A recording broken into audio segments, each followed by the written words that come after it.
دنیا دارالمحن ہے، یہاں پر آزمائشیں بھی ہوں گی اور یہاں پر آزمائش کے لیے بہت ساری نعمتیں بھی ہوں گی۔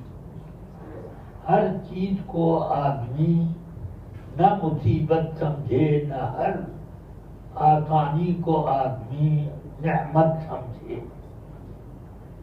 مصیبت بھی آتی ہے تو رسول پاک صلی اللہ علیہ وسلم ارشاد فرماتے ہیں کہ مسلمان کو پر کوئی تھکن، مصیبت، کانٹا چبھنا، ٹھوکر لگنا جیسی چیزیں آئیں تو اس سے اللہ اس کی لغزشوں اور گناہوں کو معاف فرماتا ہے۔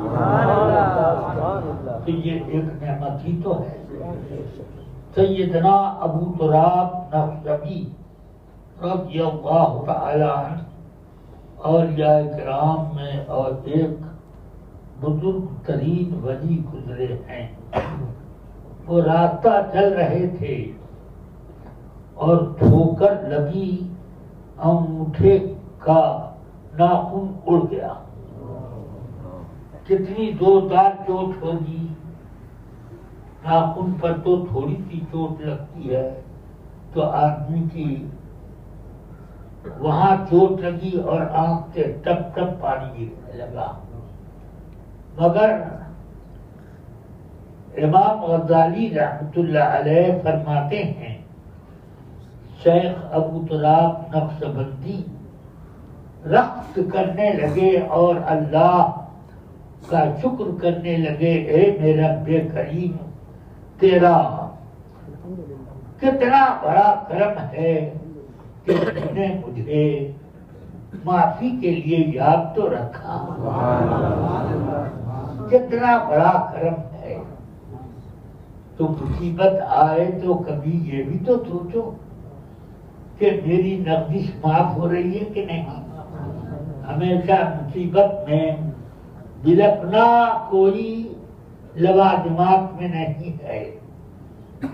مصیبتیں ان لوگوں پر زیادہ آتی ہیں جو اللہ کے زیادہ مقرب ہوتے ہیں۔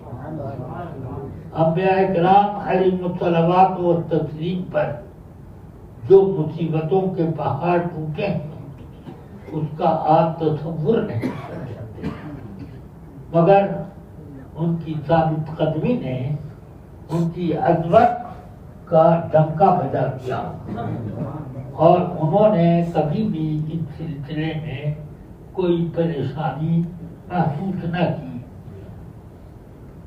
مجھ سے ایک صاحب کہنے لگے ہندوستان میں ہم لوگ کتنے پریشان کیے جاتے ہیں، اللہ تعالیٰ نے کیوں ہم لوگوں کو اس دور میں پیدا کیا، پہلے کے دور میں پیدا کیا ہے ہوتا۔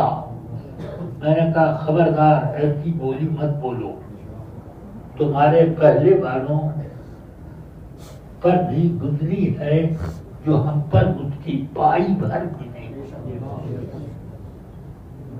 معلوم نہیں ہے کہ دہتی ہوئی آگ پر خباب ابن الارت کو لٹا دیا گیا، ان کی چمڑی جل گئی پیچھ کی، پھر چرنیاں پگھل گئی، ہڈی تک جلنے لگی اور ان کے جسم کا پانی اتنا گرا اس میں کہ آگ بجھ گئی، مگر انہوں نے یا رب کے علاوہ کوئی اور دوسری تو ہائے یہ سب تو نہیں کیا۔ یہ سب عظمت والوں کی شان ہے۔ میں نے کہا سنو، اگر آدھے رسالت میں تم پیدا ہو جاتے تو مجھے زیادہ یقین آ رہا ہے کہ تم منافق ہوتے، صحابی نہ ہوتے۔ صحابی ہوتے تو آج ان مصیبتوں کو کھیلنے پر تمہیں پریشانی محسوس ہوتی۔ صحابہ نے کبھی نہیں یہ سوچا، سمجھ گیا؟ اللہ تبارک و تعالی کا کرم ہے